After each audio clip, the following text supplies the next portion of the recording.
Hello friends, welcome to mini vlog. ಸುಮಾರು ಜನ ನನಗೆ ಕಮೆಂಟ್ ಮಾಡೋದು ಹೌಸ್ ವೈಫ್ಗಳು, ಆಯಿತಾ.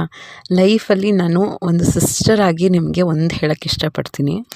ನೀವು ಹೌಸ್ ವೈಫ್ ಆಗಿದ್ದೀರಾ ಅಂದರೆ ಒಂದು ಬೈ ಚಾನ್ಸ್, ಇನ್ನೊಂದು ಬೈ ಚಾಯ್ಸ್. ಬೈ ಚಾನ್ಸ್ ಅಂದರೆ ನಿಮಗೆ ಆ್ಯಕ್ಚುಲಿ ಹೌಸ್ ವೈಫ್ ಆಗೋಕ್ಕೆ ಇಷ್ಟ ಇಲ್ಲ, ಬಟ್ ಪರಿಸ್ಥಿತಿಗಳು ಹೇಗಿರುತ್ತೆ ಅಂದರೆ ನೀವು ಮನೇಲಿದ್ದು ಸ್ವಲ್ಪ ಮಕ್ಕಳನ್ನ, ದೊಡ್ಡವ್ರನ್ನ ಅಥವಾ ಮನೇನ ನೋಡ್ಕೊಳ್ಳೋ ಅವಶ್ಯಕತೆ ಇರುತ್ತೆ, ಒಂದು ಕಂಡೀಷನ್ನು. ಇನ್ನೊಂದು, ಎಷ್ಟೋ ಜನಕ್ಕೆ ಅವ್ರಿಗೆ ಹೊರಗಡೆ ಹೋಗಿ ಆ ಟೆನ್ಷನ್ ಬೇಡ, ಆಯಿತಾ. ಎರಡೂ ಬೈ ಚಾಯ್ಸ್ ಅವರು ಆಗಿರ್ತಾರೆ. ಯಾವುದೇ ಕಂಡೀಷನಲ್ಲೂ ಕೂಡ ನೀವು ರಿಗ್ರೆಟ್ ಆಗಬೇಡಿ. ಎರಡು ಕಂಡೀಷನಲ್ಲೂ ಕೂಡ, ಒಂದು, ನಿಮಗೆ ನೀವು ಎಷ್ಟೊಂದು ಸ್ಯಾಕ್ರಿಫೈಸ್ ಮಾಡ್ಕೊಂಡು ಮನೇಲಿದ್ದೀರಾ ಅಂದರೆ ಇಟ್ ಈಸ್ ವರ್ತ್. ಮಕ್ಕಳು ಚಿಕ್ಕವರಿರ್ತಾರೆ, ಅವ್ರಿಗೆ ಸ್ಟಡೀಸಲ್ಲಿರ್ಬೋದು ಅಥವಾ ಹಸ್ಬೆಂಡಿಗೆ ಸಪೋರ್ಟ್ ಮಾಡೋದ್ರಲ್ಲಿರ್ಬೋದು, ಮನೇನ ನೀಟಾಗಿ ಇಟ್ಕೊಳ್ಳೋದಿರ್ಬೋದು, ಪ್ರತಿಯೊಂದೂ ಬ್ಯಾಲೆನ್ಸ್ ಮಾಡ್ಕೊಂಡಿರೋದು ತುಂಬ ಮ್ಯಾಟ್ರ್ ಆಗುತ್ತೆ, ಆಯಿತಾ. ಈವನ್ ನಮ್ಮ ಅಮ್ಮನೂ ಅಷ್ಟೇ, ಅವ್ರ ಹೌಸ್ ವೈಫ್ ಆಗಿದ್ದಕ್ಕೆ ನಮ್ಮನ್ನು ಇಷ್ಟು ಚೆನ್ನಾಗಿ ಬೆಳೆಸಿದ್ದಾರೆ. ಅದಕ್ಕೆ 1% ರಿಗ್ರೆಟ್ ಮಾಡ್ಕೊಳ್ಳೋಕೆ ಹೋಗಬೇಡಿ. ಇನ್ನೊಂದು, ಬೈ ಚಾಯ್ಸ್ ಅವ್ರಿಗೆ ಇಷ್ಟ ಇಲ್ಲ, ನಮ್ಗೆ ಹೊರಗಡೆ ಹೋಗೋದು ಪ್ರೆಷರ್ ಬೇಡ, ನಾನು ಹೌಸ್ ವೈಫ್ ಆಗೋದೇ ಇಷ್ಟ ಅಂದರೆ ಫೈನ್, ನೀವು ಅದನ್ನು ಖುಷಿಯಾಗಿ ಎಂಜಾಯ್ ಮಾಡಿ.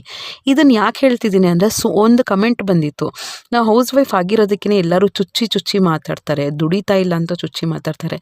ಹಾಳು ಬಿದ್ದೋಗ್ಲಿ, ಆಯಿತಾ. ಅವ್ರ ನಾಲ್ಗೆ ಇದೆ, ಇಷ್ಟ ಬಂದಾಗ ಮಾತಾಡ್ತಾರೆ, ಅದೆಲ್ಲ ತಲೆ ಕೆಡಿಸ್ಕೊಳ್ಳೋ ಯಾವ ಅವಶ್ಯಕತೆಯೂ ಇಲ್ಲ, ಆಯಿತಾ. ನೀವು ಖುಷಿಯಾಗಿದ್ದೀರಾ, ನೀವು ಹೌಸ್ ವೈಫಾಗಿ ಖುಷಿಯಾಗಿದ್ದೀರಾ, ನೀವು ಅದನ್ನು ದುಃಖದಿಂದ, ಕೆಲವು ಸತಿ ನಮ್ಗೆ ದುಃಖನೇ ಇರಲ್ಲ. ನಾನು ನಿಜ ಹೇಳ್ತೀನಿ, ನಾನು ಹೌಸ್ ವೈಫ್ ಆಗಿದ್ದೀನಿ ಅಂತ ಕೆಲವು ಸತಿ ನಮಗೆ ದುಃಖನೇ ಇರಲ್ಲ. ಬಟ್ ಬೇರೆಯವರು, ಅಯ್ಯೋ ನೀವು ದುಡಿತಾ ಇಲ್ವಾ, ಅಯ್ಯೋ ಇಷ್ಟೊಂದು ಓದಿ ಮನೇಲಿದ್ದೀರಾ, ಅಯ್ಯೋ ಮನೆಯಲ್ಲೇ ಬರೀ ತಿಕ್ಕೊಂಡು ಕೂತಿರ್ತೀರಾ, ಇಂಥದ್ದು ನೋಡಿ ಕೇಳಿ ನೀವು ಮೈಂಡ್ ಸೆಟ್ನ ತಲೆನೇ ಕೆಡಿಸ್ಕೊಬೇಡಿ. ಹಾಳು ಬಿದ್ದೋಗ್ಲಿ, ಯಾರು ಮಾತಾಡ್ತಾರೋ ಹಾಳು ಬಿದ್ದೋಗ್ಲಿ, ನೀವು ಖುಷಿಯಾಗಿರಿಯಪ್ಪ. ನೀವು ಹೌಸ್ ವೈಫ್ನ ಎಂಜಾಯ್ ಮಾಡ್ತಿದ್ದೀರಾ, ನಿಮಗೆ ಖುಷಿ ಇದೆಯಾ, ನಿಮಗೆ ಮಕ್ಕಳನ್ನ ನೋಡ್ಕೋತಾ ಇದ್ದೀನಿ, ನಾನು ನನ್ನ ಗಂಡನಿಗೆ ಪ್ರೀತಿಯಿಂದ ಅಡುಗೆ ಮಾಡಿ ಹಾಕ್ತಾ ಇದ್ದೀನಿ, ಮನೇನ ಅಚ್ಚುಕಟ್ಟಾಗಿ ನೋಡ್ಕೊತಾ ಇದ್ದೀನಿ, ಖುಷಿ ಇದೆಯಾ, ಅದನ್ನು ಎಂಜಾಯ್ ಮಾಡಿ.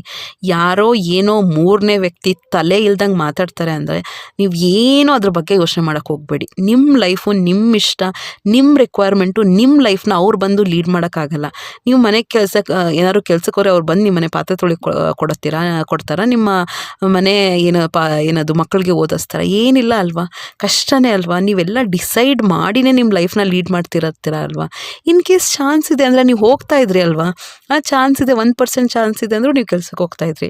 ಸೊ ನಾನು ಏನು ಹೇಳೋಕ್ಕೆ ಇಷ್ಟಪಡ್ತೀನಿ ಅಂದರೆ, ಯಾರೋ ಏನೋ ಹೇಳ್ತಾರೆ ಅಂತ ನಿಮ್ಮ ಲೈಫಲ್ಲಿರೋಂಥ ಖುಷಿನ ಹಾಳು ಮಾಡ್ಕೋಬೇಡಿ. ಖುಷಿಯಾಗಿರಿ. ನಮ್ಮ ಲೈಫು, ನಮ್ಗೇನು ಸಿಕ್ಕಿದೆ ಅದನ್ನು ಖುಷಿ ಪಟ್ಟರೆ ಎಷ್ಟೇ ಲಕ್ಷಗಳು ದುಡಿದ್ರೂ ಕೂಡ ಅವ್ರು ಖುಷಿಯಾಗಿರಲ್ಲ. ಸೊ ನಿಮ್ಮ ಲೈಫಲ್ಲಿ ನೀವು ನೆಮ್ಮದಿಯಾಗಿರಿ, ಖುಷಿಯಾಗಿರಿ. ಏನೇ ಅಂದು ತಲೆ ಕೆಡಿಸ್ಕೊಳಕ್ಕೆ ಹೋಗ್ಬೇಡಿ, ಆರಾಮಾಗಿರಿ.